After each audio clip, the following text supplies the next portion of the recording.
السلام عليكم ورحمة الله وبركاته. مرحب بكم في فيديو جديد. يلا نسمي الله ونصلي على الرسول ونعمل شوية سحور مصر كده، من اللي احنا متعودين عليهم. دول عبارة عن شوية بطاطس كده للقلي، قطعتهم حطيت عليهم ملح وشوية خل واركنهم كده شويه عشان نقليهم. ودي عجينه طعميه انا عاملاها في البيت وعملتها معاكم قبل كده في فيديو خاص. بملحها طبعا بشويه ملح وشويه كمون وشويه بيكنج باودر مش كتار، يعني ربع معلقه كده. بخلطها كده على بعضها واسيبها برضو بجهز الحاجه، وبعد كده هحطها على البوتاجاز ونسويها مع بعضنا. ودي شوية طماطم وشوية فلفل رومي كده وشوية فلفل حراقين علشان نحطهم على البيض، نعمل شوية بيض كده بالطماطم. تغيير كده في السحور، بس احنا مهما نغير نعمل شوية معجنات برضو بنرجع للسحور اللي احنا متعودين عليه.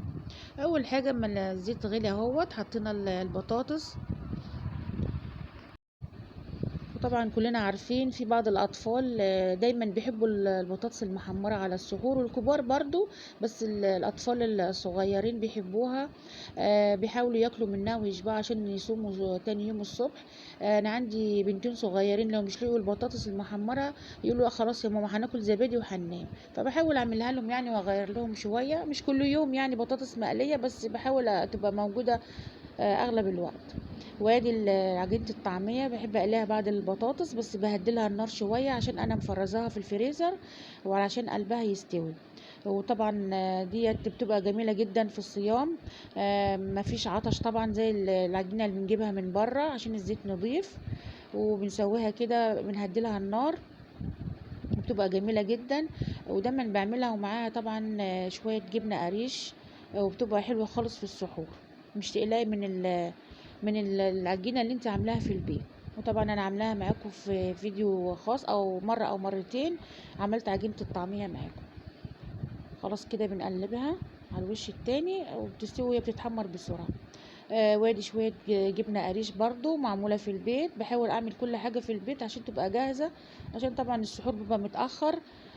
تبقى كل حاجه تحت ايديكي وجاهزه. احط عليها برضو شويه سلطه كده بخيار، واحاول نهرسها كده ونظبطها بشوية زيت وشوية جرجير او حبة بقدونس الموجود عندك. بتبقى برضو الجبنة القريش حلوة خالص في السحور، انا بفضلها والله عن باقي الاكل كله، خصوصا مع الطعمية او الفول. بتبقى حلوة بتريح الصدر كده وما بتخليش فيه يعني حرقان ولا حاجة على الصدر.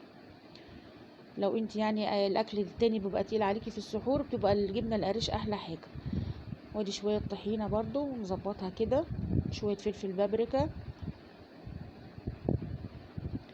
بحاول اهرسها كده بشوية زيت، لو هي مثلا رشحت المية كلها في العلبة بتاعتها فالزيت بيطرها شوية. خلاص قسمتها كده في طبقين، نلمع وشها كده برضو بشوية زيت. هنعمل بقى البيضة اللي هو بالطماطم، تغيير برضو. ساعات بيزهقوا من البيض المسلوق، البيض اللي بسمنة العادي، فحبيت احط لهم عليه شوية طماطم كده وفلفل. ممكن تحطي فلفل حراق وممكن لا برضو، لو بيتعب في السحور ولا حاجة. بحب ادبله كده شوية.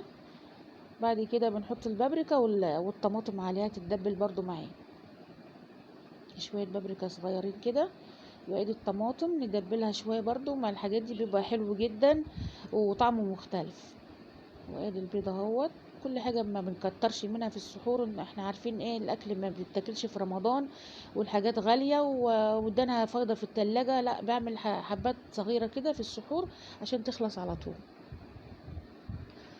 برضو ده تغيير شوية كده في البيض وطعمه لذيذ جدا. شوية ملح بقى وشوية فلفل اسود. وادي خلاص خلصنا السحور بتاعنا اهوت.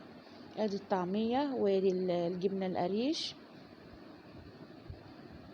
وشوية فول برضو معمولين بيتي بالطحينة والزيت. حتة جبنة رومي. شوية البيض اللي احنا عملناهم مع بعضنا همت. والطبق الاساسي بتاعنا البطاطس المقلية عشان الاطفال يعرفوا ياكلوا. شوية جرجير شوية سلطة. بتبقى لقمة هنية كده، واحنا طبعا عارفين ان رمضان خيره كتير وبيحب اللمة. وشوية زبادي. عايزاكم بقى بعد الفيديو الحلو ده ما تبخلوش عليا بقى باللايك والشير والاشتراك في القناة.